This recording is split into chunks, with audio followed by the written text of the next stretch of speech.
Hi, and welcome back to yet another video. This is the 6th episode of the story about the time when Naruto had would release. Let's watch how Naruto takes world by storm. After you've finished watching, please like, share, and subscribe to the channel. Let's get started. Ha ha ha ha. Damn right. That had to be the easiest village yet, shouted a man with an Iwa headband on.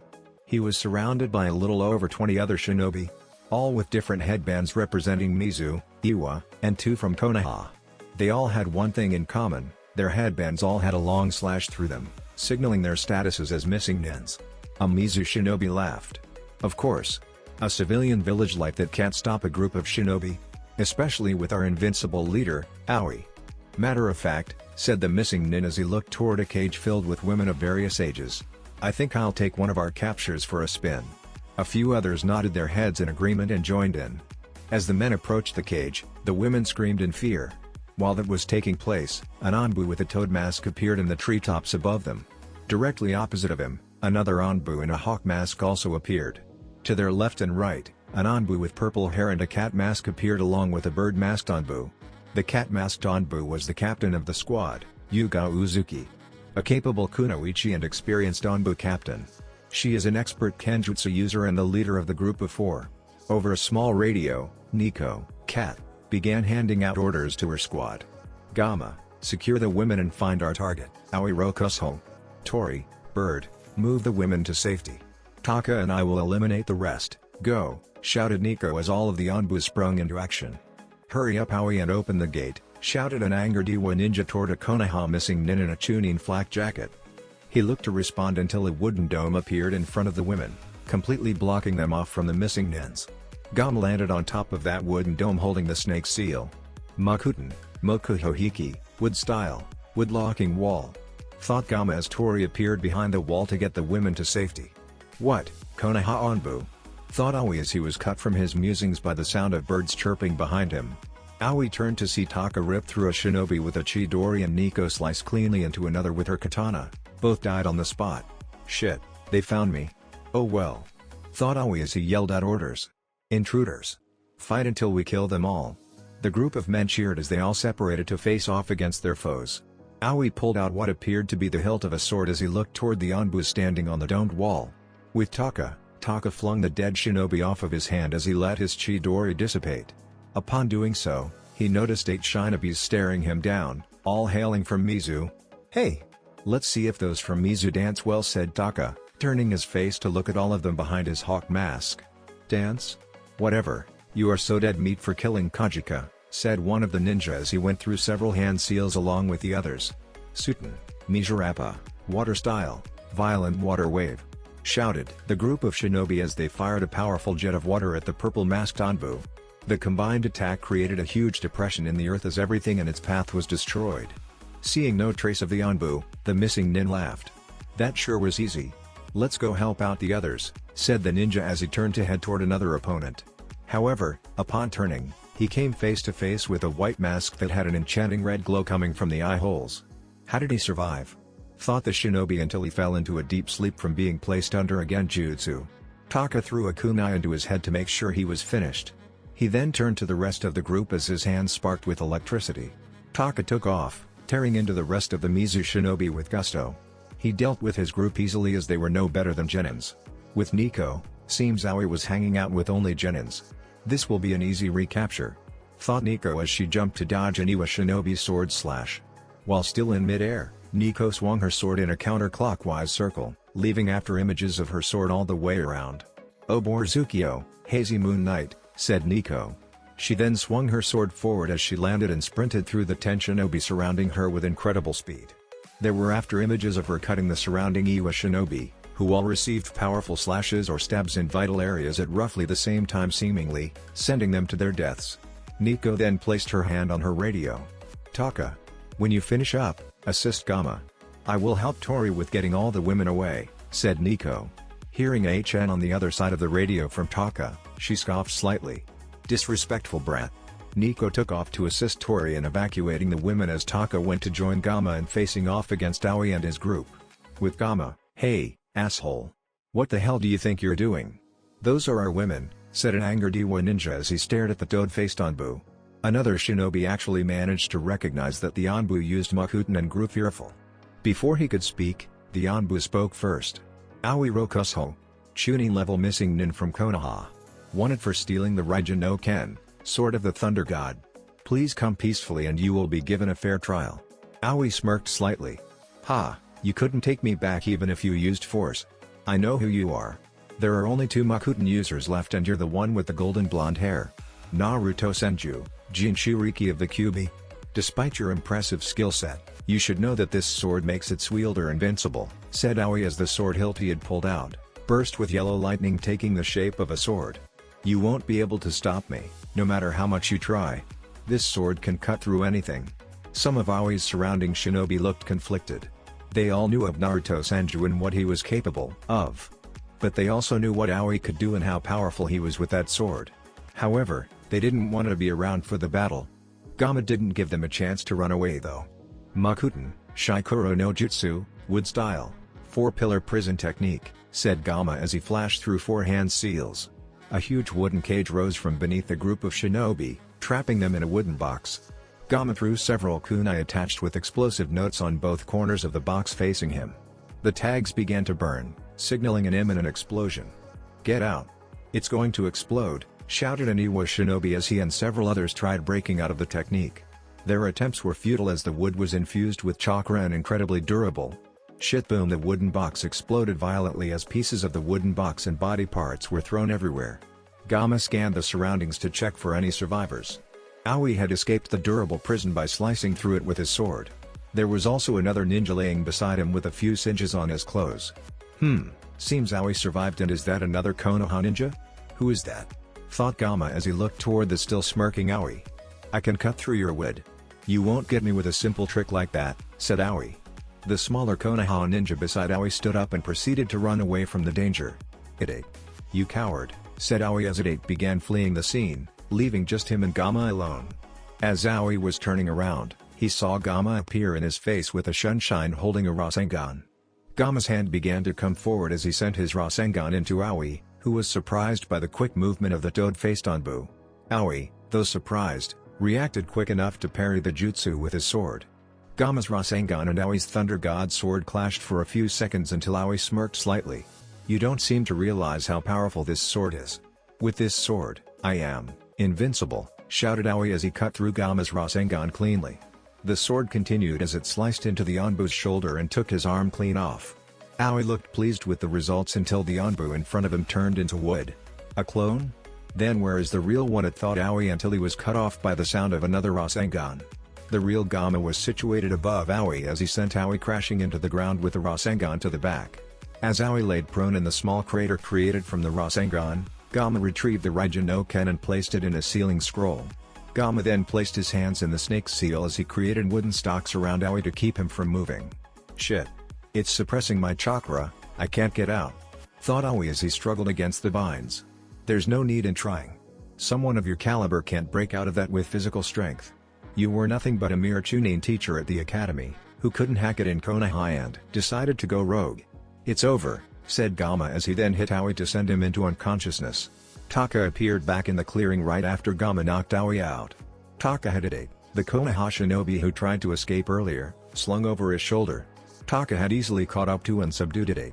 Upon capturing him, Idate spilled the beans about everything. From his being fooled by Aoi into stealing the Raijin no Ken, to getting forced to go rouge with him or die. Idate tried to continue but Taka just knocked him unconscious as he didn't care anymore, not that he cared in the first place. After Taka told Gama about Idate, Gama touched his radio to tell Nico. Teiko. We have captured missing Nin, Aoi Rokusho, and retrieved the Raijin no Ken. We even caught missing Nin, Idate Morino, said Naruto as he waited for a response. Gama didn't wait long as Nico immediately responded. Good work. I have already sent word to the retrieval team. Ibiki will be at your coordinates shortly. Once he arrives, meet us at the rendezvous point. Out.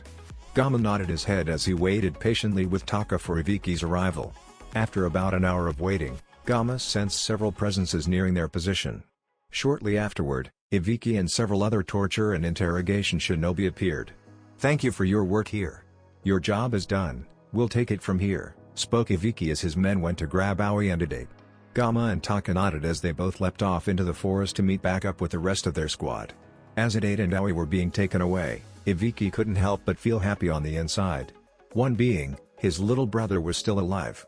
Ide Morino is Ibiki's younger brother, and even though they had their differences, they were still family. The second being, the man who caused all of this, Aoi Rokusuho, was now in his custody. He was the man who stole his brother away from him and scarred his head with a Raijin no Ken as he was leaving the village. Oh, Aoi was about to become Ibiki's bitch, and he would hold no mercy toward him. One day later, it was near 7 o'clock in the evening as several people were situated in the Hokage's office. Squad 3 stood in front of Tsunade's desk as Tsunade sat behind it reading their mission report. After a minute or so, Tsunade nodded her head at the results. Another mission success. Great job Squad 3. You have a day's rest. Dismissed, said Tsunade. At the word dismissed, the squad nodded and disappeared, except for Gamma. Tsunade noticed him still standing there and looked confused slightly. Hokage-sama. If we could have a word in private? Asked Gamma as Tsunade understood the seriousness behind it. Tsunade waved to her two assistants, Shizune and Sakura, that they were done for the day and could go home. As they both left, Gamma smiled behind his mask at Sakura. She had made a great impression on Tsunade and had got taken on as her pupil. Sakura was blossoming well under her guidance and had told him that she'd catch him and Sasuke soon. Sakura was determined to not get left behind. When the door to Tsunade's office shut, Naruto took off his mask and took in a deep breath. He then slumped into the chair in front of Tsunade's desk as he let that breath go. Tsunade smiled at Naruto's antics. Even though he had joined a serious organization like Hanbu, he was still a person, a regular person. So what's up, brat? What did you want to talk about? If it's about the scroll of seals sealed into your arm, said Tsunade as she looked at Naruto's right arm, which had a large orange fox with 9 tails coiling around his shoulder down to his bicep. It's fine. Like I told you before, Sensei wanted you to use it and I do not need it. It's all yours. Naruto shook his head slightly. No, Bachan, it's not about that. I was just wondering, have you noticed anything fishy about Sasuke? Asked Naruto as Tsunade looked confused. What makes you think that? Asked Tsunade.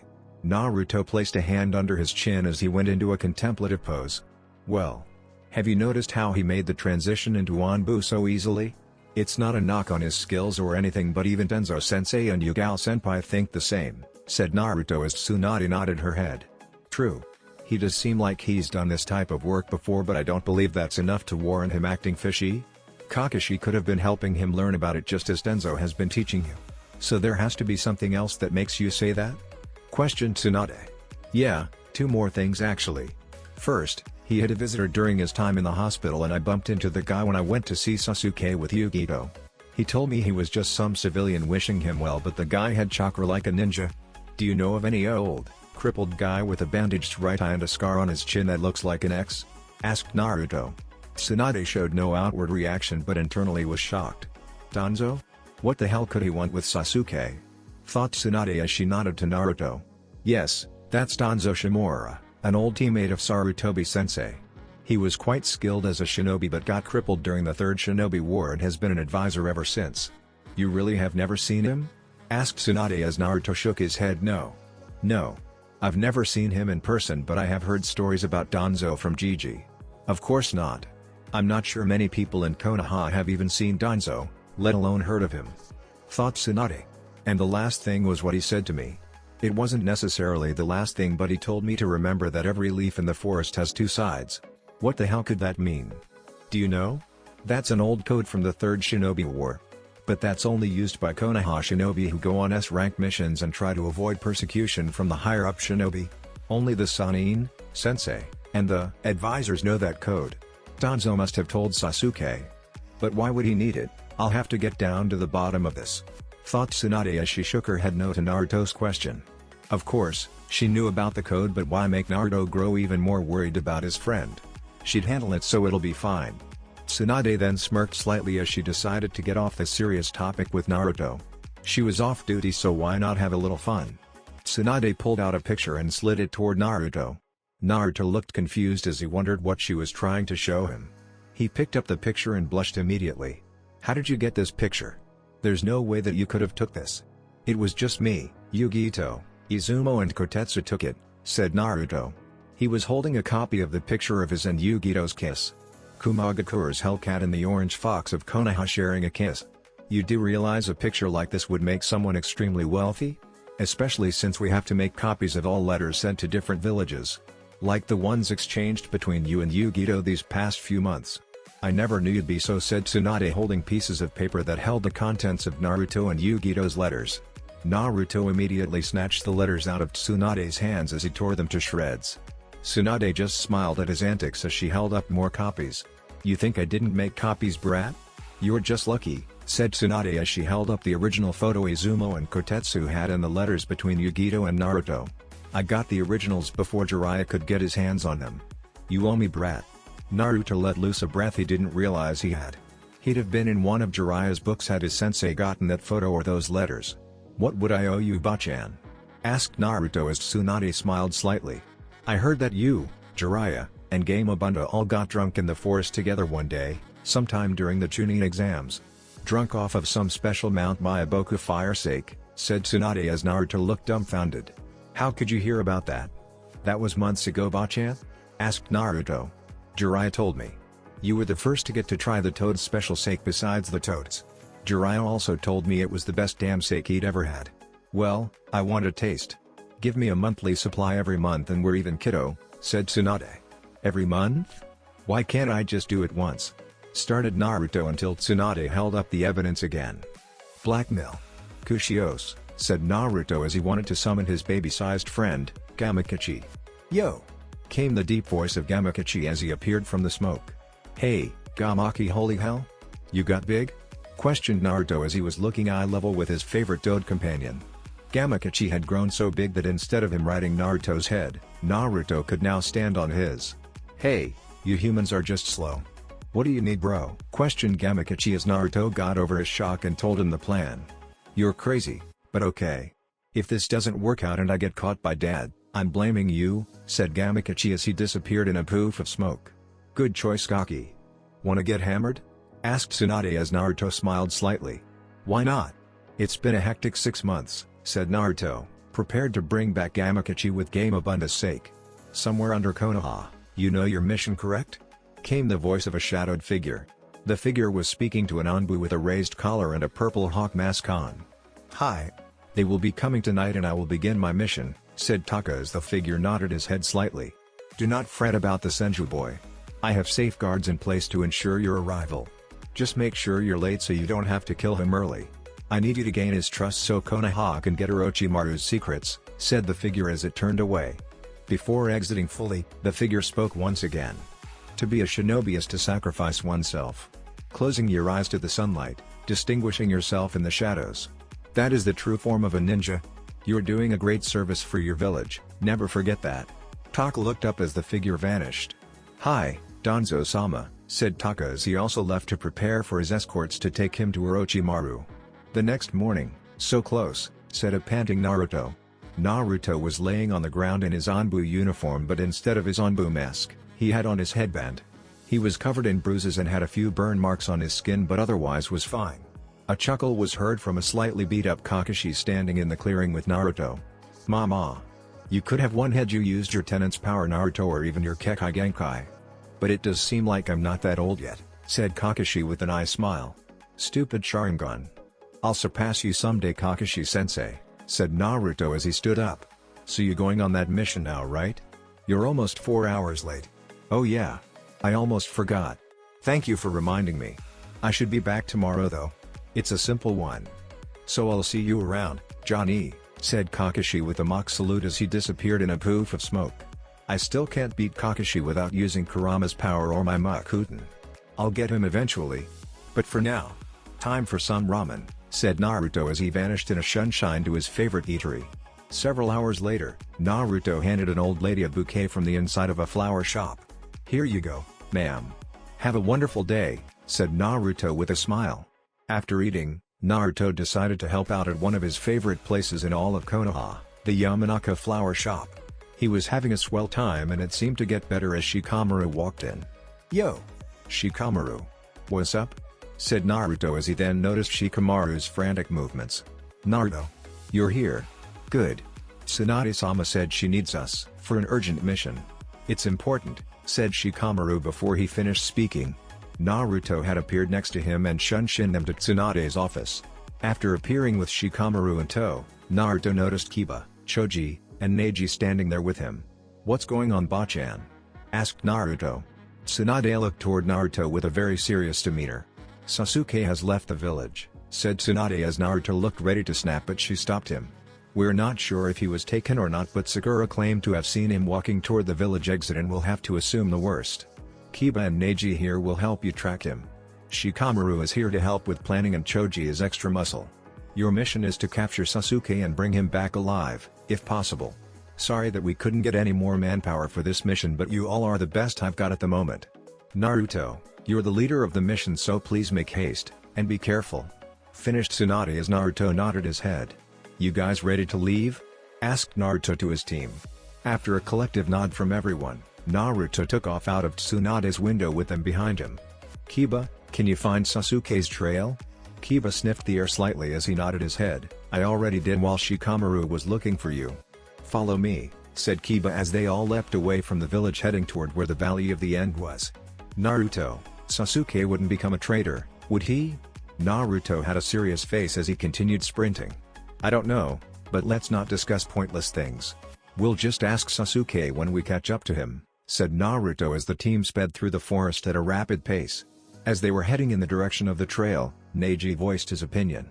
"Naruto-san, shouldn't this mission be for Jonin or at least, a team of Chunins?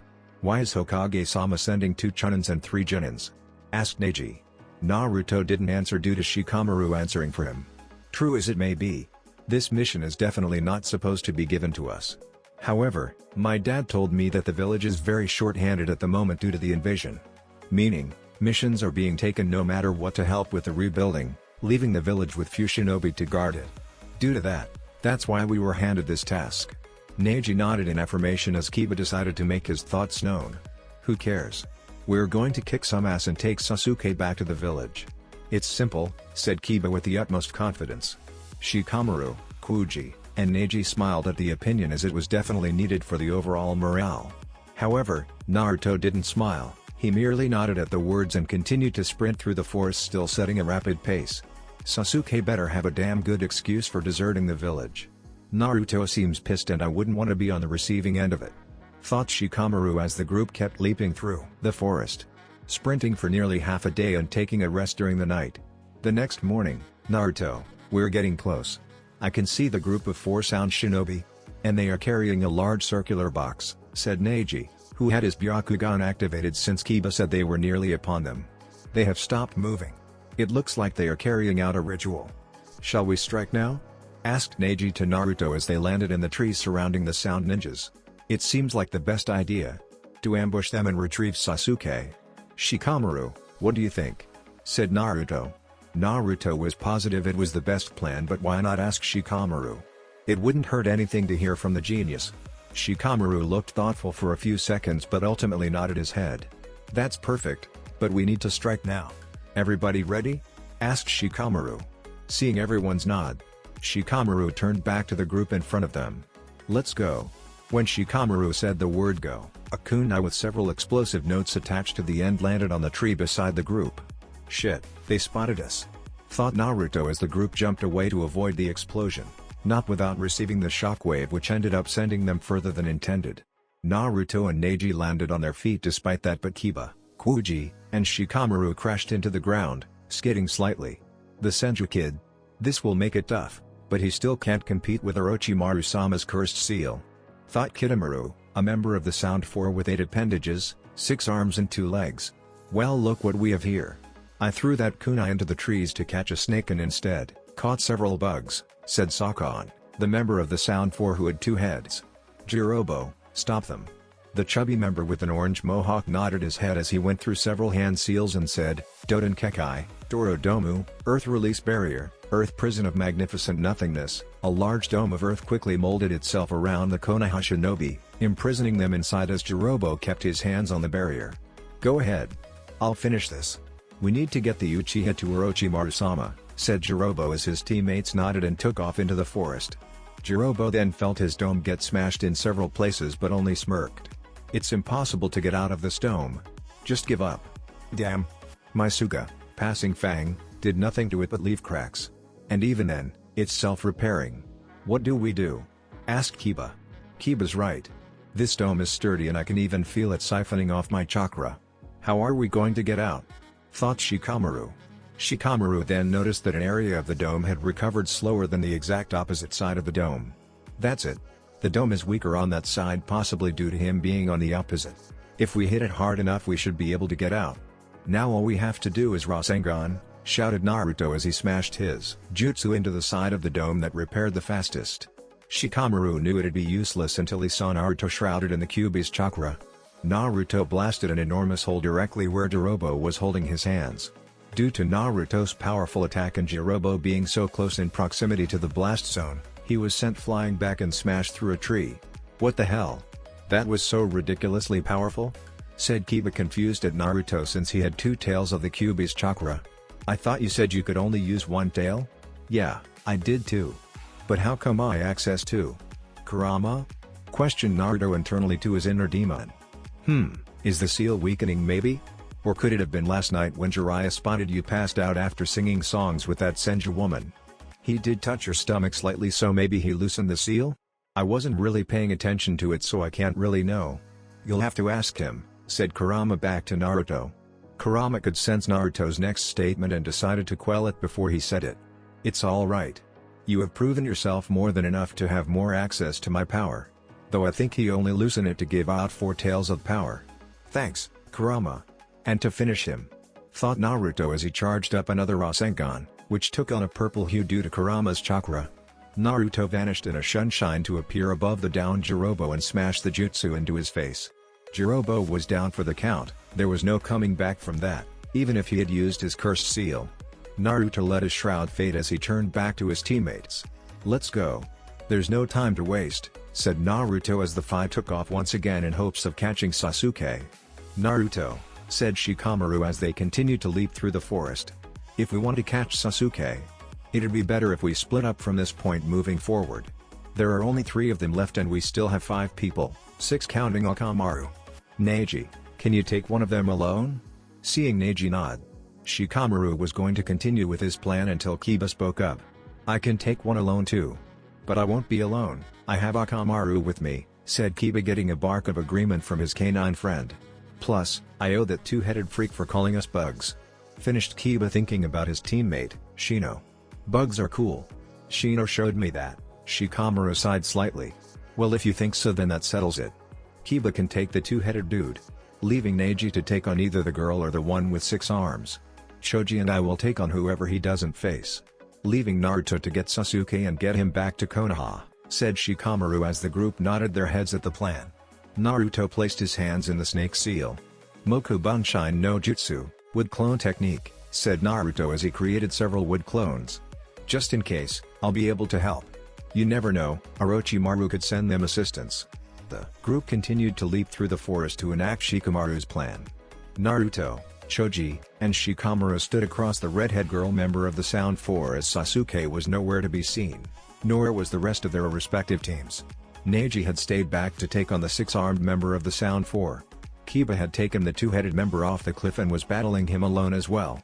Naruto, Shikamaru, and Choji had continued to pursue the last member, but upon arriving, they were met with another Sound Shinobi.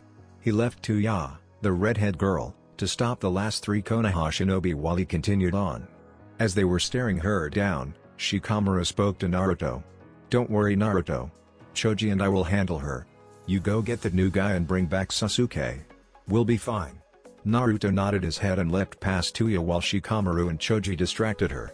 Naruto easily caught up to the newcomer and stopped him in the middle of a field. Sasuke was still in his barrel as Naruto faced down the white-haired shinobi, Kimimaro if that was his name since the redhead said it upon his arrival. Yo, said Naruto as he landed in the field with the other ninja. The ninja had pale skin, green eyes, 2 scarlet dots on his forehead, shoulder-length white hair. He wore a light lavender, loose-fitting, long-sleeved, zip-up shirt, black pants cut off around mid-calf, bandages wrapped around his ankles, shinobi sandals, and a purple, rope-like belt tied in an inverted bow around his waist. If Tuya comes back, I'll kill her, thought Kimimaro as he turned to face Naruto. Let's see. How should I kill you? "What does Orochimaru want with Sasuke?" asked Naruto. "It is of no importance. You came to get him back and it's my job to get him to Orochimaru. No need for negotiation," replied Kimimaro in a monotone voice. "Come." Naruto vanished in a sunshine at that word to appear in front of Kimimaro and threw a hook out at him. Kimimaro shifted his head back with ease as he dodged Naruto's punch. The ninja then lashed out at Naruto with a sword strike. Except his sword appeared to be made of bone. "Is that bone?" thought Naruto as he backflipped away to dodge the slash. "Do you have a Kekai Genkai? Seems you aren't as weak as I thought." "It is the Kekai Genkai of my clan, the Shikatsu Myaku, Dead Bone Pulse. It allows me to freely control the bones in my body and I'm the last of my clan, making me its last user," said Kimimaro as he held up his bone sword. "So basically you can manipulate your bone structure to use for combat. I'm sure you can also freely control how dense those bones are because if they were just regular bones, it'd do you no justice," said Naruto as he prepared to use a technique. However, before he could move his hands, the barrel holding Sasuke began to emit a purple smoke. After a few seconds, the barrel exploded and a huge plume of smoke billowed out. When the smoke died down, Sasuke could be seen, standing with his back to Naruto. Sasuke's appearance had changed though. Instead of his normal black hair, it was much longer, down his back and took on a blue hue. His skin also took on a darkish gray hue. Eventually, it all receded into the seal on his neck. "Sasuke." Sasuke heard the voice and knew immediately that it was Naruto. Sasuke turned his head to look at Naruto with his Sharingan active. Without saying a word, Sasuke immediately leapt off to where Orochimaru would be. Kimimaro looked at Naruto as he said, "Seems your friend wants to go to Orochimaru off his own free will. There's nothing you can do about that. So just let him leave and die by my hands." Naruto had closed his eyes when he saw Sasuke leave. Upon hearing Kimimaro speak, Naruto immediately opened his now blood-red eyes and stared at where Sasuke had jumped off to. "His eyes, seems he has a strange chakra inside him," thought Kimimaro as he noticed Naruto's red, slitted eyes. "No matter. I have to stop him. For Orochimaru-sama's sake." Kimimaro ran toward Naruto as he prepared to stab into him, only to get kicked away by a green blur. "Konoha Senpu, Leaf Whirlwind," came the voice of the new arrival. Poised in his green jumpsuit, Rock Lee stood in front of Naruto in the beginning stance of the Gukken. Lee started Naruto until he was cut off by Rock Lee. "Please go on, Naruto-kun. I saw what Sasuke-kun just did. I'll handle this guy. You go get our comrade," said Rock Lee as he stared down Kimimaro. Naruto said nothing as he jumped on after Sasuke. After several minutes of following where Sasuke had jumped to, Naruto landed on a huge statue and saw Sasuke on the opposite one. "Sasuke!" yelled Naruto as Sasuke stood facing him. Naruto noticed he was standing on the head of his forefathers, Hashirama Senju, statue in the Valley of the End. Sasuke stood opposite of him on Madara's head as he looked toward Naruto. "Naruto," said Sasuke as he looked toward Naruto with his Sharingan blazing. "What are you doing? Are you really leaving the leaf?" questioned Naruto as Sasuke didn't say anything. "It doesn't matter. I'm going to kick your ass and drag you back," said Naruto as he prepared to clash with his best friend. Sasuke still hadn't said another word as he and Naruto jumped into the air and clashed. Naruto caught Sasuke's punch as Sasuke blocked Naruto's knee. The two landed on the water below, still locked in a struggle for dominance. After a short while, the two separated and stood opposite each other on the water of the river. Naruto's eyes were still red as he looked at Sasuke. "So you really are trying to leave?" Sasuke's Sharingan spun slowly as he finally responded to Naruto. "Yes. There are things that I need to accomplish." As Sasuke said that, Naruto flared his chakra to dispel a subtle genjutsu placed on him. "You know, genjutsu of that level doesn't work on me," said Naruto as he performed a Shunshin to appear in front of Sasuke. Naruto was already throwing an uppercut that Sasuke dodged by stepping back before he had to jump over Naruto's leg sweep. As he jumped over Naruto's attempt at his legs, Sasuke lashed out with a kick to Naruto's head. Naruto evaded Sasuke's kick and grabbed his ankle. Naruto then stood back up spinning as he tossed Sasuke away violently. Despite the speed at which he was tossed, Sasuke managed to somersault and land on the side of the wall as he went through several hand seals. "Kaden, Gokaku no Jutsu, Fire Style, Grand Fireball Technique," said Sasuke before he unleashed a huge fireball at Naruto. Naruto placed his hands on the surface of the water as he prepared to defend against the fireball.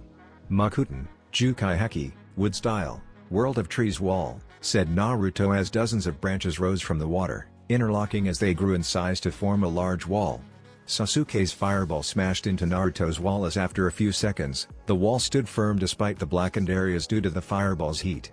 "I don't have time to play around, Kurama," thought Naruto as Kurama immediately understood and channeled chakra into Naruto's system. Naruto gained an orange chakra shroud as he charged up a Rasengan.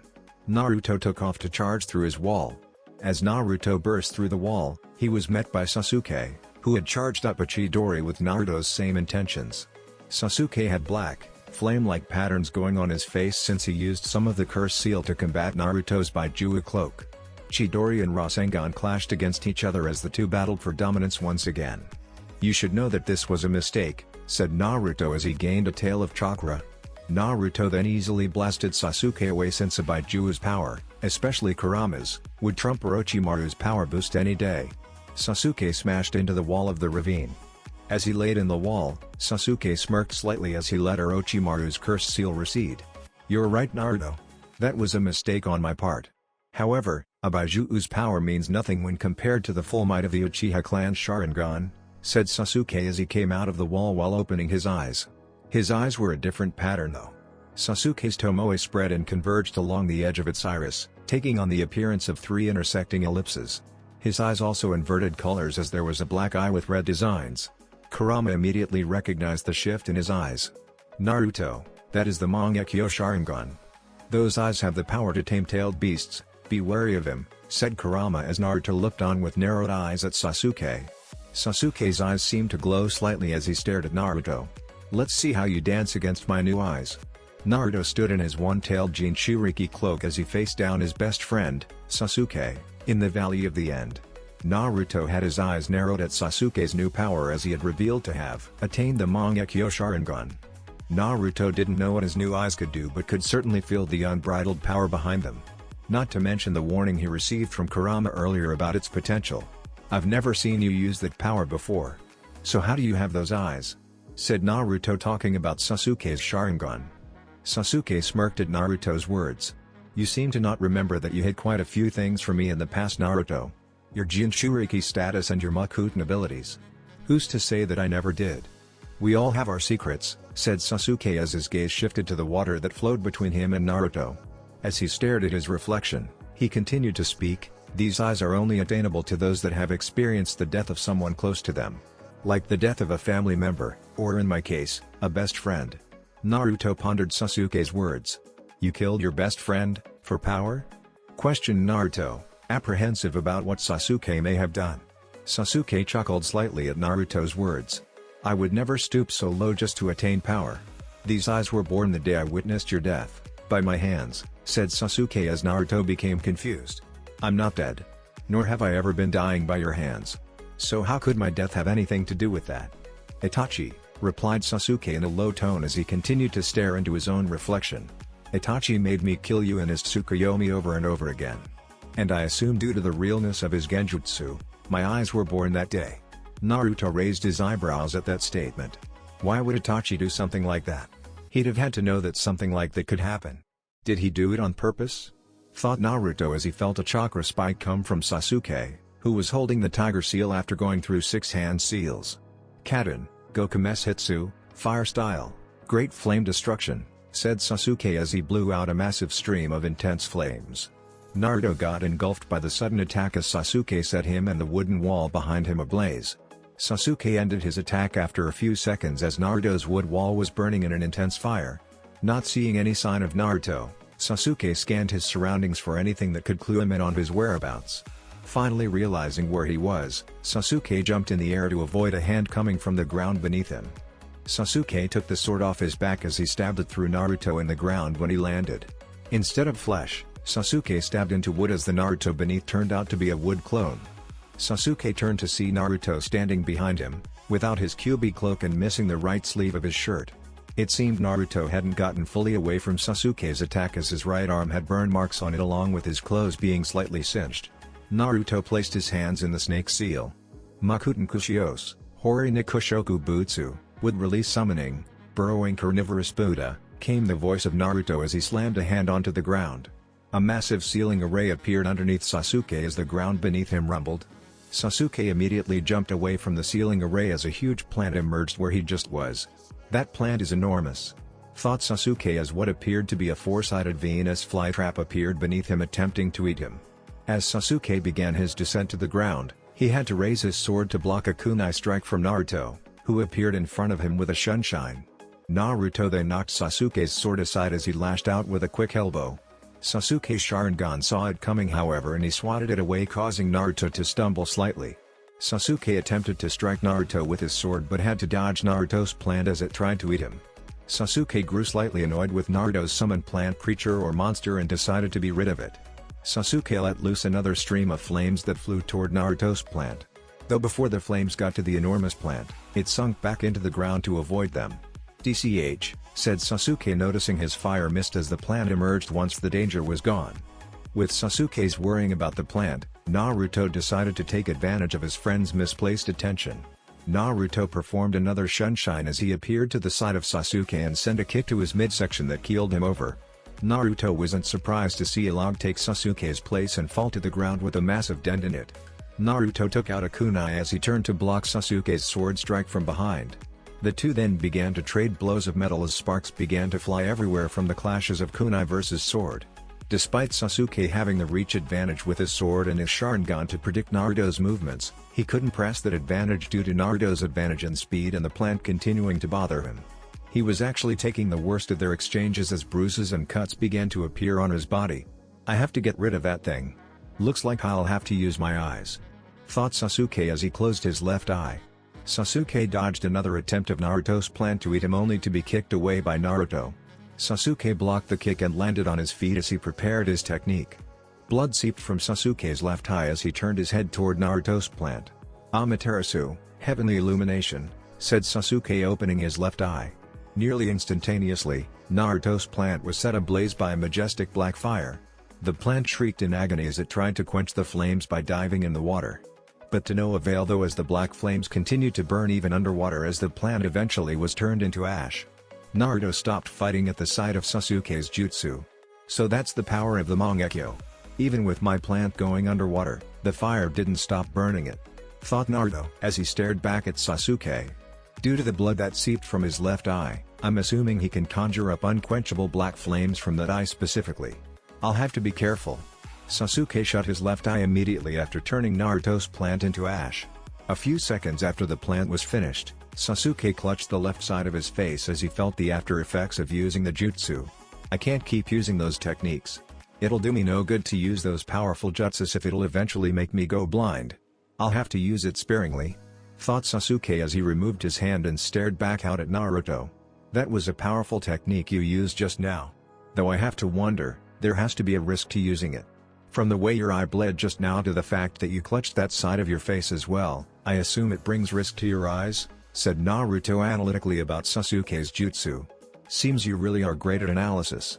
But now that you've seen what I could do, what makes you think I won't burn you alive right now? Questioned Sasuke as Naruto never wavered from the threat. Despite the jutsu's speed, I have a way of evading its harmful effects, said Naruto confidently as he held up a half-ram seal with his right hand. Makuten, Daijuran no Jutsu, wood style, great forest technique. Naruto's right hand morphed into a dozen wooden branches as they converged to attack Sasuke. True, Naruto could just dodge my jutsu. With the way he can turn his body into wood, he could probably just peel off whatever part of him gets struck by Amaterasu and avoid it altogether. Not to mention he probably noticed that my eye bleeds whenever I use it so he'll be even more prepared, thought Sasuke as he evaded Naruto's jutsu. Sasuke had to keep evading as the branches continued to diverge and chase after him. Using Tsukuyomi on him would most likely be pointless. He said it himself that genjutsu is meaningless to use against him. Even with my Mangekyo, he'd still be able to break it as I'm not too good at using it. Danzo-sama said it was even truer due to his Jinchuriki connection. That just leaves one option. Sasuke had been backed up into the base of the waterfall by Naruto's jutsu. Sasuke evaded it once more as the jutsu smashed into the base of the waterfall with great impact. Sasuke landed on Madara's stone foot as he heard the familiar swirling noise of Naruto's most used jutsu behind him. Naruto appeared in a shunshine behind Sasuke as he prepared to end the fight with a Rasengan. It's over Sasuke, said Naruto as he smashed his jutsu into a skeleton. Naruto's Rasengan struck what appeared to be the spectral image of a purple skeleton surrounding Sasuke. The defense held firm to Naruto's Rasengan as it grew an arm that swatted Naruto over to Hashirama's foot. Naruto crashed into Hashirama's foot after being thrown away with great force by the sudden attack. Naruto felt a dull pain as he looked up from the crack he was in to see a gigantic, humanoid being surrounding Sasuke. Naruto began to stand and stare in awe of what he was seeing as Sasuke turned to face him fully. Sensing Naruto's wonder, Sasuke decided to quell his thoughts. "Susanoo," said Sasuke, speaking about the purple being surrounding him. "He with the ability to help by all means. This is the third power of my Sharingan." Sasuke's Susanoo had an entire upper body made up of only bones and muscle. It had 2 horns on its skull, glowing yellow eyes, and 4 arms. It then manifested what appeared to be a sword as it raised the spirit sword to attack Naruto. Naruto smirked at his friend's ability and despite the situation had to admire his friend's prowess. That jutsu just took a Rasengan and didn't waver in the slightest. But Naruto had more up his sleeve as well. Naruto placed his hands in the snake seal. Naruto's chakra flared as the Shadime's necklace glowed a bright green. Sasuke's Susanoo let its sword fall to strike Naruto as a huge plume of dust and debris plagued the air from its strike. As the area cleared, Sasuke could see what appeared to be a huge, wooden dragon's head situated where Naruto was. The dome looked unfazed by the attack and then split down the middle to show Naruto was still holding the snake seal. "Makuten, Hobi no Jutsu, wood style, wood expulsion technique," said Naruto as his wooden structure sunk back into the ground. "Thank you Hashirama Gigi," thought Naruto, thanking his great-grandfather. Hashirama had placed several Makuten techniques in the scroll of seals in case another user came along, and Naruto began to delve into them back when he first got the scroll. He'd only gotten down 2 of Hashirama's techniques and that was one of them. The other was Naruto's new favorite. Naruto held the ram seal as he prepared to use it. "Makuten, Mokuri no Jutsu, wood style, wood dragon technique," said Naruto as a huge wooden dragon appeared from the ground behind him. The dragon coiled around him a bit as it stared down Sasuke. The dragon then launched itself at Sasuke's Susanoo, which tried to stop it with another sword strike, but the dragon evaded it easily. The dragon then wrapped itself around Sasuke's Susanoo and constricted it tightly. Sasuke began to feel his Susanoo weaken from the dragon's presence and felt the chakra creating it being siphoned off. Naruto smirked at his best friend as he told him about his last technique. "This is Hashirama Gigi's wood dragon. It had the power to bound the 9 tails up in the past and right now, it's doing the same to your Susanoo," said Naruto as he heard Kurama scoff internally at the comment of his run-in with Hashirama. "It also has the power to absorb chakra and I'm sure that Susanoo of yours is made entirely of chakra. Damn you Naruto. I could use Amaterasu to burn that dragon butt," thought Sasuke as his vision blurred slightly as he stared at Naruto. "I can't continue to risk my eyesight." Sasuke had already used Amaterasu and keeping his Susanoo up was already weakening his eyes. Sasuke then felt a branch snag his arm from the ground beneath him. Sasuke was then thrown from his Susanoo toward Naruto as he was defenseless to what was about to happen. Naruto clad himself in a 3-tailed cloak as he prepared to end the fight. Naruto violently kicked Sasuke into the waterfall with the power of a Kurama-enhanced roundhouse. When Naruto's kick connected with Sasuke's body, a large crack could be heard as Sasuke was sent flying through the waterfall and thudded into the wall behind it. Naruto knew that kick would have definitely left Sasuke severely injured, enough to be able to take him back to Konoha.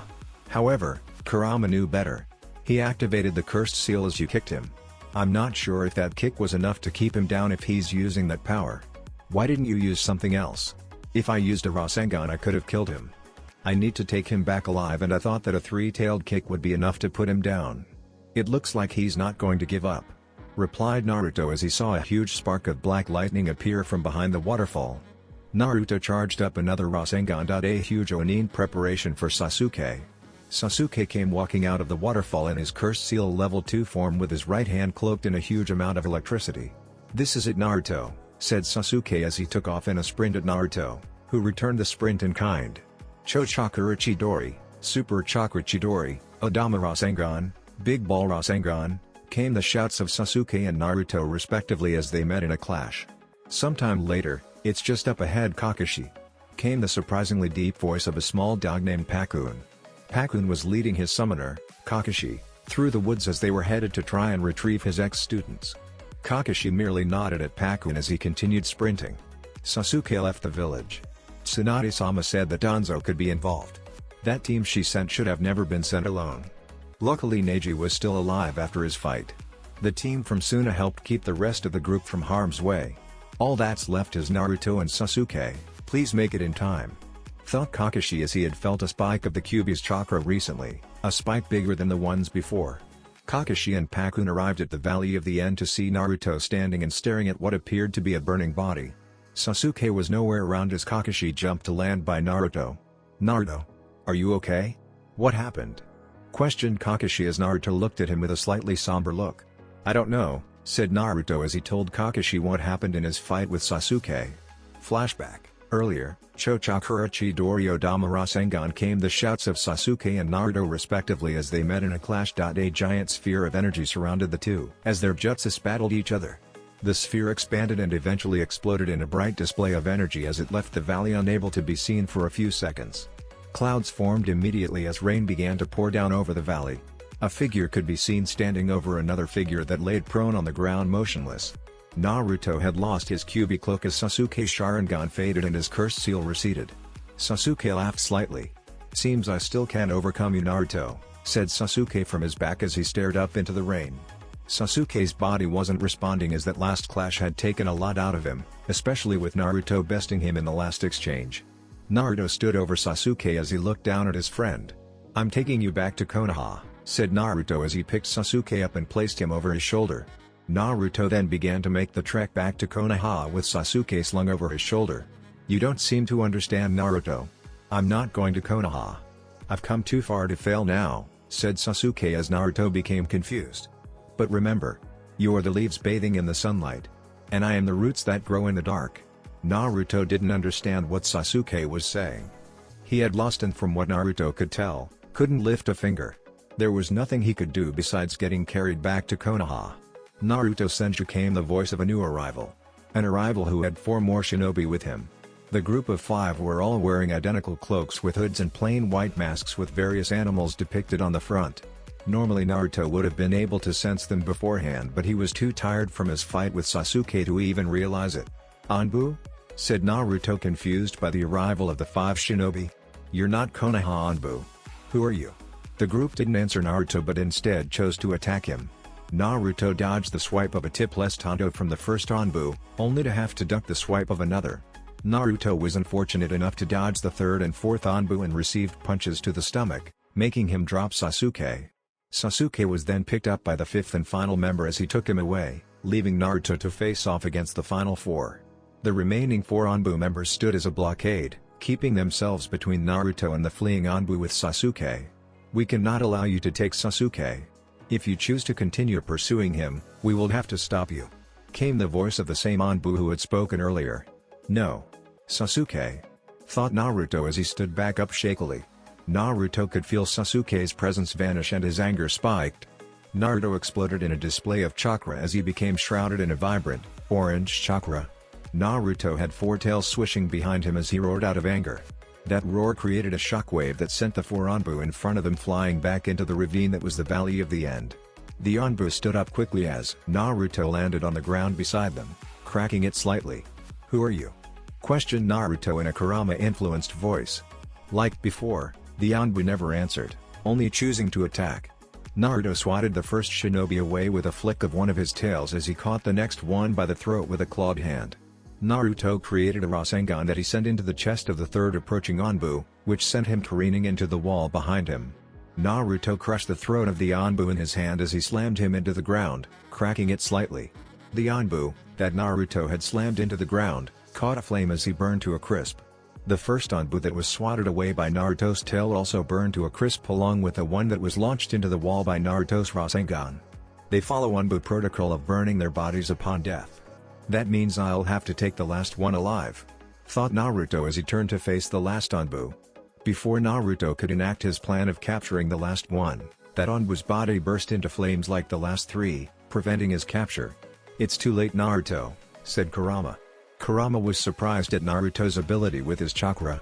Instead of the version 2 form of a Jinchuriki form, Naruto took on what appeared to be a weaker chakra mode with 4 tails.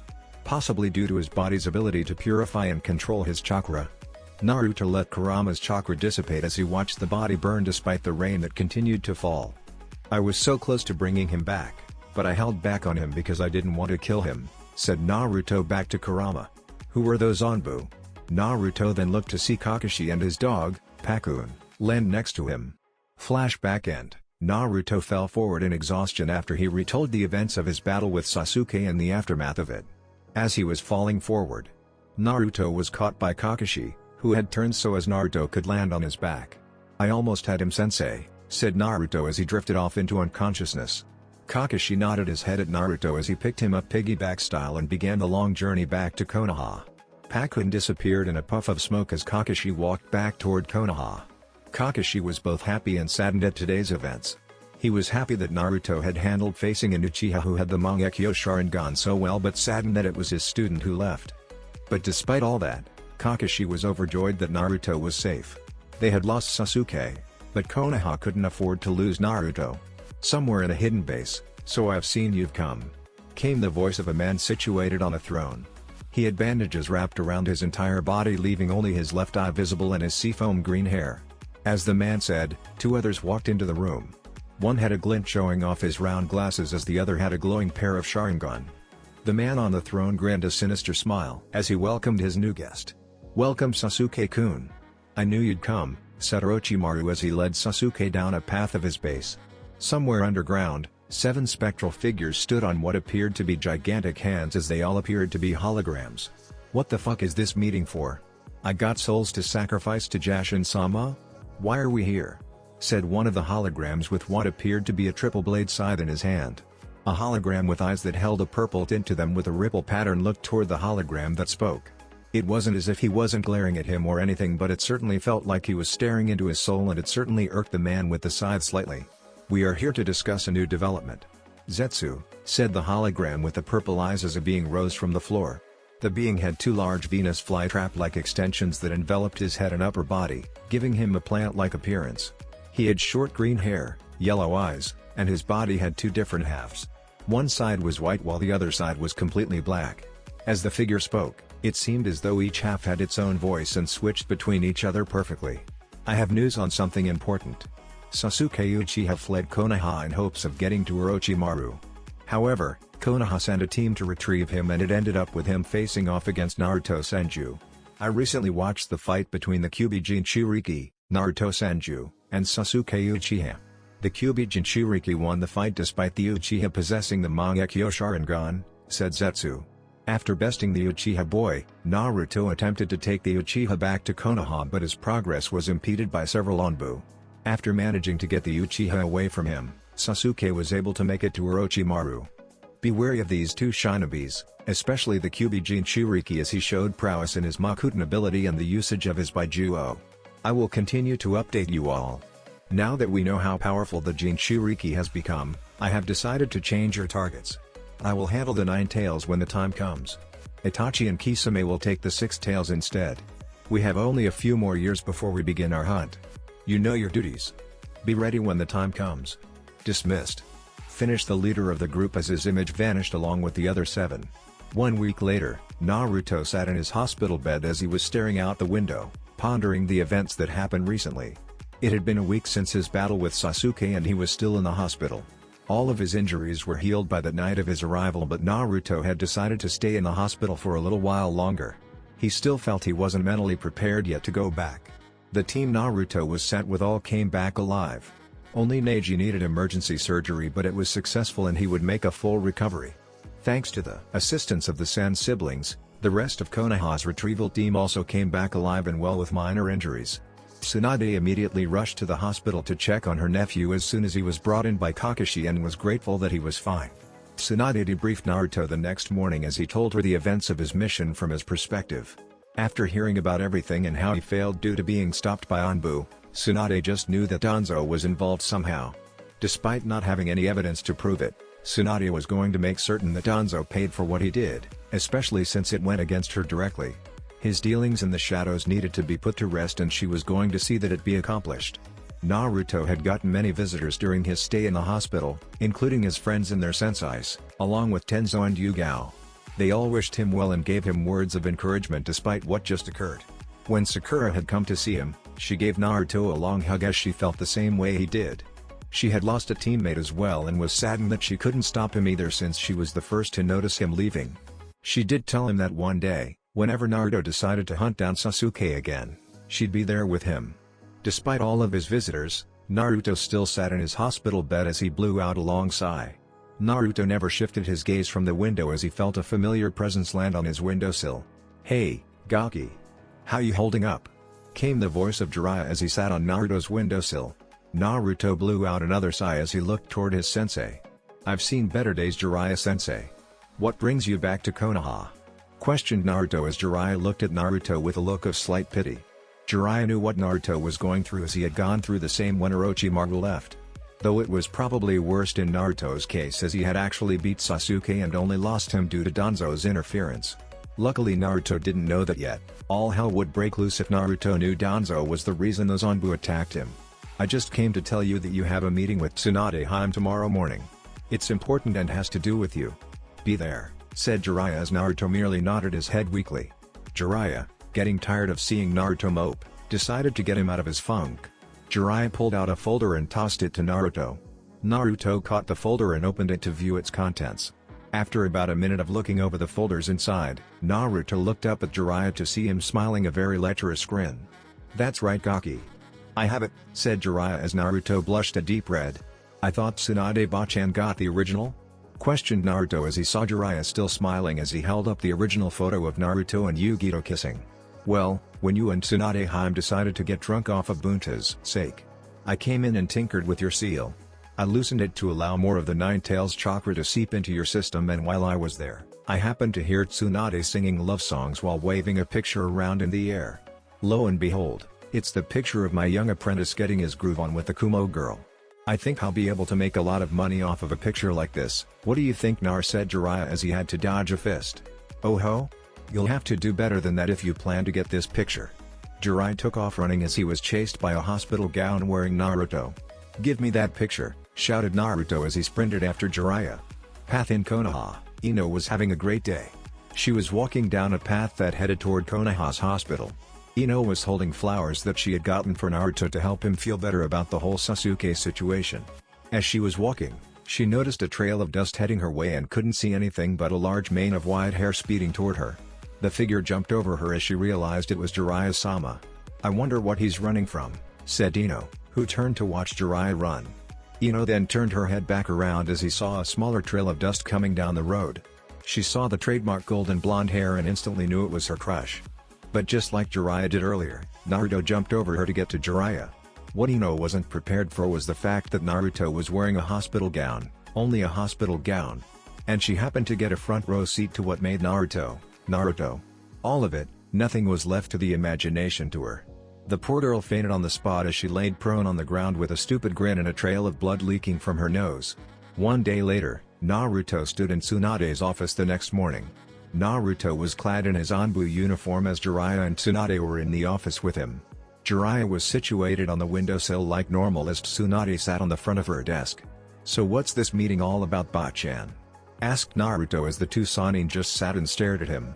Tsunade smiled at Naruto sweetly as if she was waiting for him to say that. "Well, Naruto, Jiraiya and I had a discussion yesterday," said Tsunade as Jiraiya scoffed indignantly. "And we think you're ready." Naruto looked confused slightly as he pondered what Tsunade meant exactly. "Ready for what, Bachan?" Jiraiya decided to butt in at this point. "A training trip. You and I will travel the world as I teach you all about being a shinobi," said Jiraiya as Naruto looked at him confused. "For 3 years," spoke Jiraiya to answer Naruto's impending question. "Can I refuse?" asked Naruto as Jiraiya looked stunned. "What? Going on a training trip for 3 years to get stronger as a shinobi? I would love to do that, but you have duties to the village and most likely wouldn't be able to focus on me the entire time. Plus, Bachan's here and I have my responsibilities as an Anbu. I can't just give all that up at the drop of a hat to go on a training trip. If I did that, I'd be no better than Sasuke." Jiraiya smiled at Naruto's words. "Damn right, Gaki. That's what we were thinking.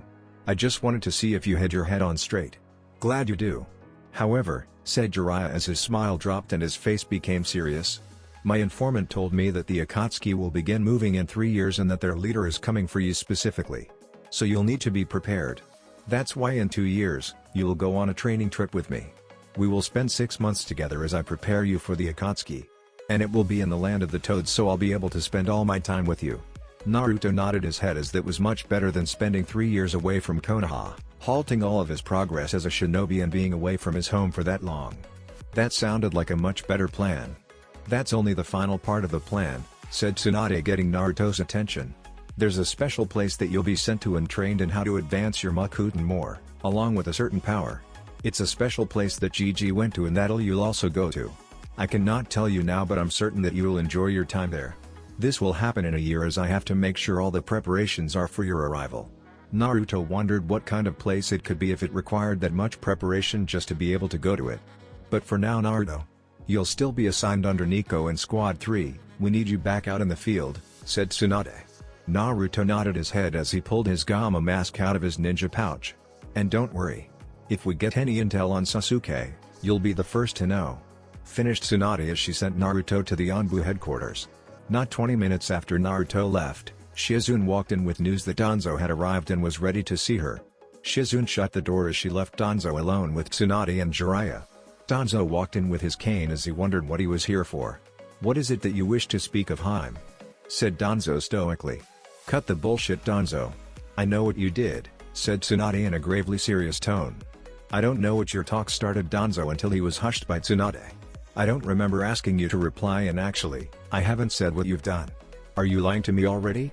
said Tsunade as she didn't let Danzo answer that question either. "I know you are still running that organization, Root, behind my back. I also know that you, at some point, enlisted Sasuke and sent him on the mission to Orochimaru. I can't have you doing these kinds of things without my knowledge of knowing them." Danzo kept quiet the entire time as he listened to Tsunade's words. However, Danzo wasn't a war veteran or master of negotiation for nothing and easily caught Tsunade's hidden meaning in her words. "What are you asking of me? If I continue to allow your Root faction to exist, I want to be informed of its activities. You don't have to tell me everything, but things involving my shinobi, Sasuke Uchiha for example, need to be discussed with me first. Especially when I endanger the lives of my shinobi to get him back when it was planned by you from the start that they wouldn't make it," said Tsunade as Danzo didn't show a visible outward reaction.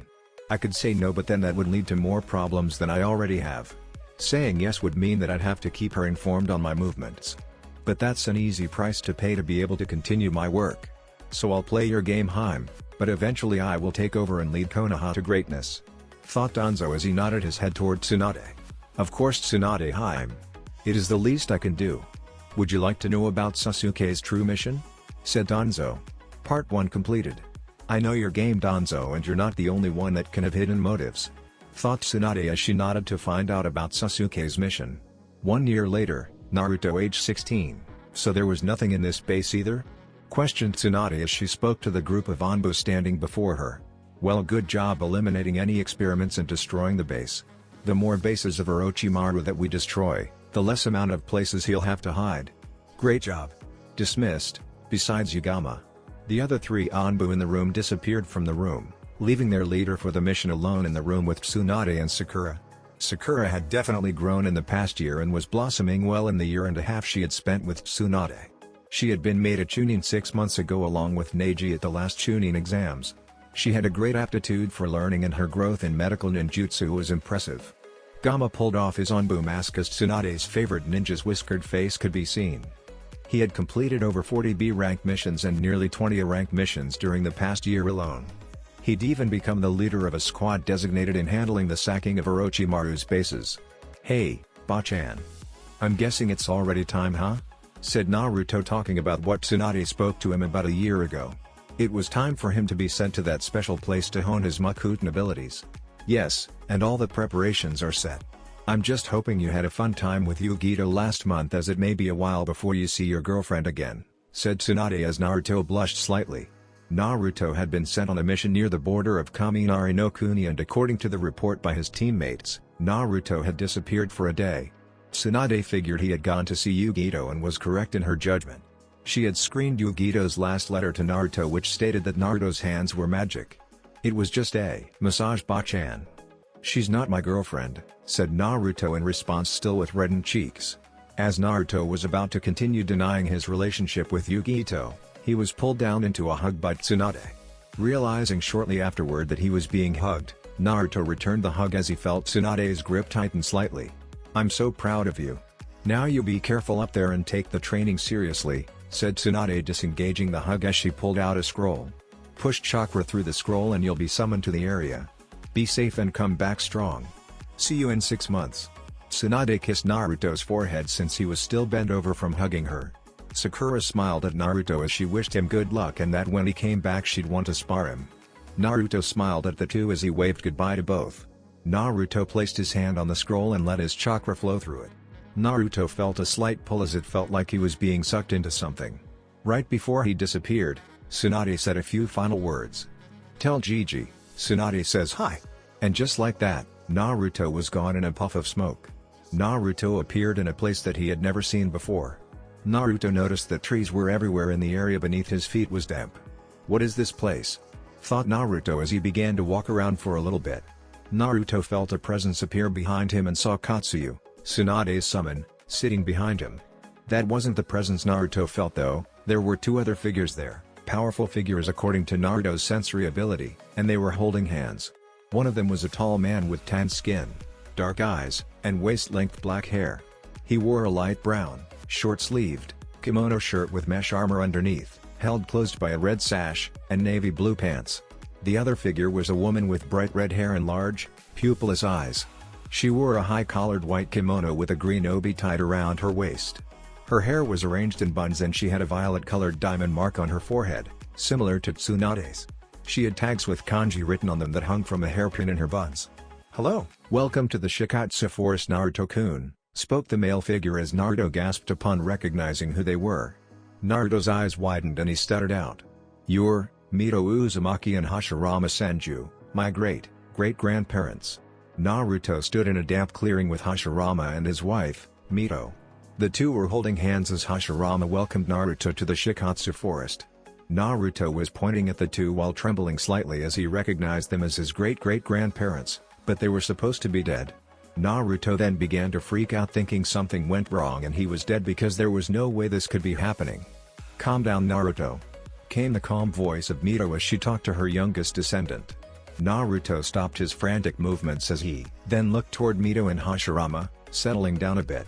"Glad you've calmed down," started Mito until she was cut off by the sudden appearance of Naruto. Naruto performed a quick shunshine and appeared in front of Mito with a fist cocked back. They have to be Edo Tensei reanimations. Only Orochimaru uses that jutsu and that means that they are under his control. "I have to stop them," thought Naruto as he swung his fist at Mito.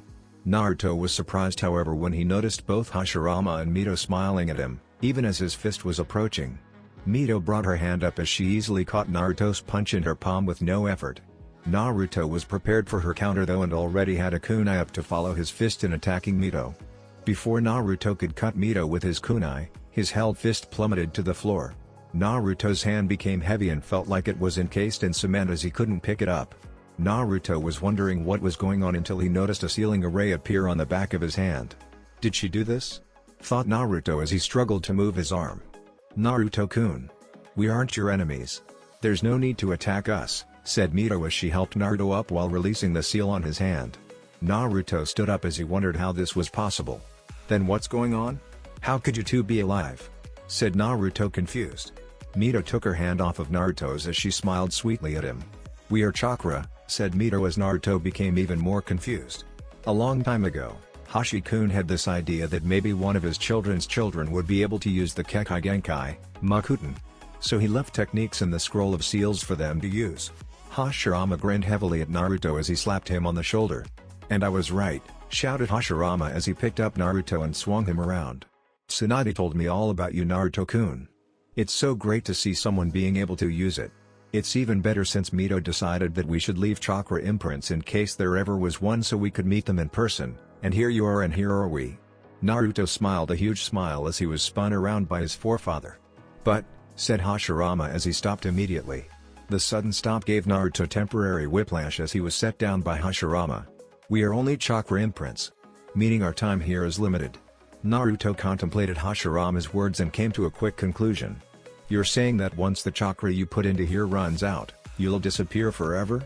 Can't I just stop the chakra drain and save it?" questioned Naruto as Mito shook her head. "You're very astute, Naruto-kun. You're right, We will disappear once the chakra runs out, but I'm sorry, it doesn't work that way. Katsu, you activated the seals I placed here upon your arrival. And the chakra will continue to drain until it's all gone," replied Mito as Naruto began to tear up slightly. Mito was pulled into a hug by Naruto as she was forced to bear the golden-haired Senju. Hashirama joined Naruto in crying hysterically as Mito was sandwiched between the two. No, Hashirama passed down more than his Makuten ability, thought Mito, mentally sighing as she watched the two cry on her shoulders. They got depressed so fast that it didn't even let me finish my explanation. Mito blew out a huff as she pushed the two off of her. "Stop crying and let me finish explaining before you both get all depressed," said Mito. Naruto and Hashirama continued to sniff slightly as they calmed themselves down. Hashirama handed Naruto a tissue, allowing him to blow his nose. "Where'd you get a tissue from, Hashi-kun?" "Never mind that. Don't worry about us disappearing too fast. Hashi-kun and I stored up our chakra in this seal for a long time. There should be more than enough chakra to keep us going for at least a month." Hashirama straightened up immediately and shrugged off his depression as if it never happened. "Of course there is. Not to mention we can always slow the siphon of chakra down. That's just a month of full chakra usage. We'll have more time together since Mito-chan will slow the siphon of chakra as you need to sleep, etc., said Hashirama as Naruto perked up. "Hashirama Gigi is going to teach me? Well, at least a chakra imprint of him?" questioned Naruto, excited about the prospect of that. He then wondered something though. "Mito-ba-chan, are you going to teach me something too?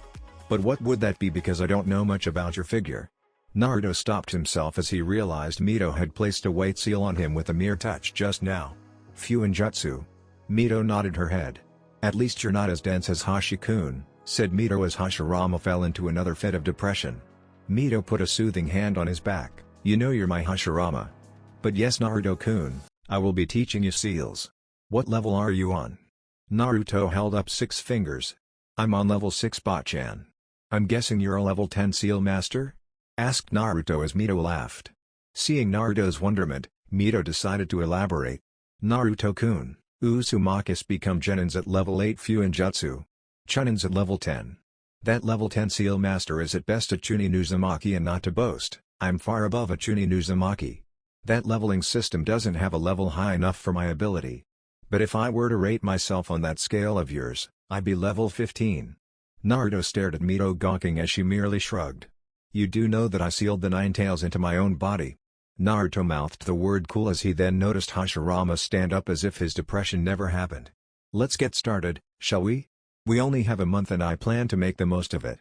Do you know my little brother's shadow clone technique?" Seeing Naruto nod, Hashirama realized that his training was going to progress even faster.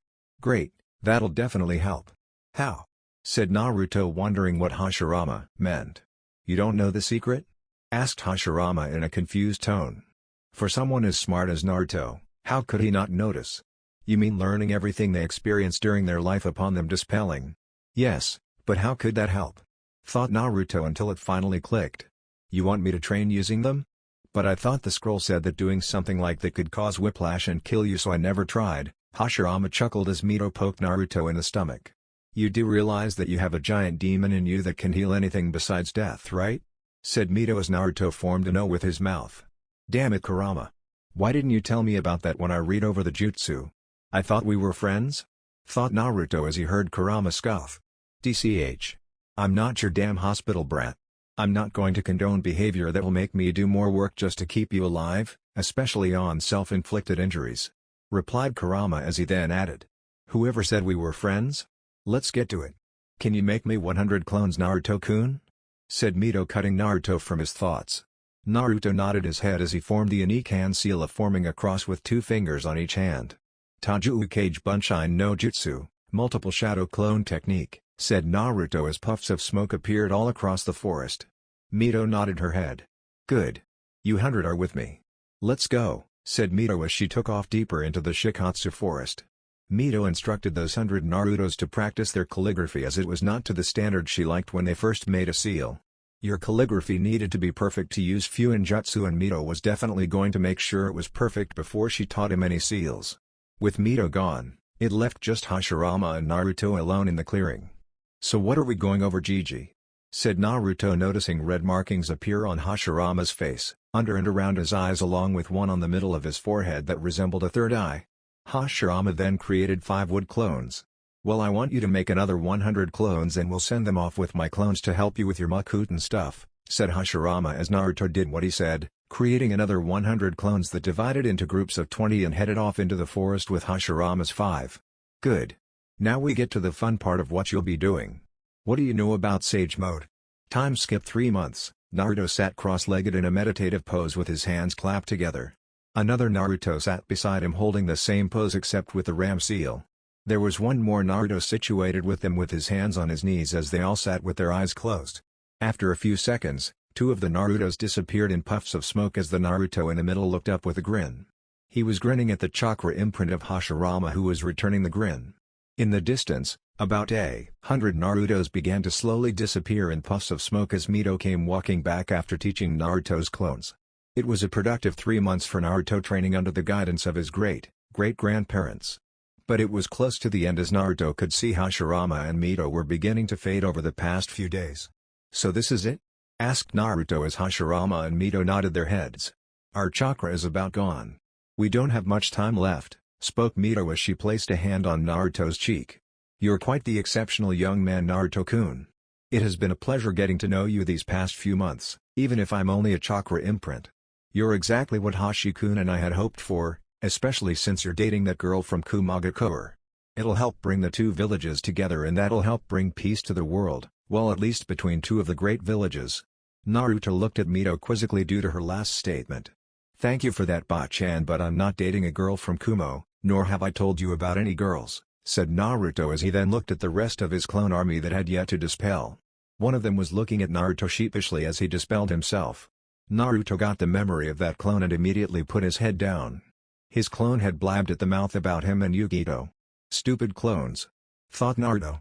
Mito was whispering in Hashirama's ear as Kurama decided to add his 2 cents. "Aren't those clones basically you? Their consciousness is directly correlated to yours. So essentially you're calling yourself stupid," said Kurama as Naruto had a rain cloud appear above him. "Thanks for reminding me of that, Kurama," thought Naruto while sulking. Naruto felt a hand touch his shoulder as he looked up to see Hashirama smiling at him. "Naruto. Everything Mito said is the truth. You're the embodiment of our ideals and dreams and also the only person I can entrust my own dream to. I believe that one day, in the future, I dream of a time when all shinobi will cooperate. A time when everyone's hearts will be together regardless of their countries. That's my dream of the future," said Hashirama. "Can I entrust you with bringing my dream to fruition?" Naruto nodded at his grandfather as his and Mito's imprints began to disappear in a flutter of sparks. Right before disappearing, Mito departed a few more words to Naruto. "Don't forget. Uzumaki Clan Temple. There you'll find the mask and be able to do what we talked about." "Thank you again," said Mito as she and Hashirama vanished from sight. Naruto nodded his head again at his 2 ancestors as he felt a presence behind him. Upon turning around, Naruto discovered Katsuyu, a smaller human-sized clone of her, staring at him. She had disappeared these last 3 months since Naruto was there with Mito and Hashirama and had finally come back once the 2 disappeared. "Hello, Naruto-kun. Thank you for coming here, but, due to your being a Toad summoner, you're not allowed in this place. It was only accepted due to Hashirama-sama and Tsunade-sama's request. But since their time is up, it's time for you to go." "I understand, Katsuyu-sama. I'm guessing you're my way out of here?" asked Naruto as he was then swallowed by Katsuyu. Katsuyu then disappeared in a puff of smoke as she was summoned to Konoha. Konoha, Tsunade stood in her office with Sakura. A small version of Katsuyu was on her right shoulder as the tiny slug told her it was time to summon back Naruto.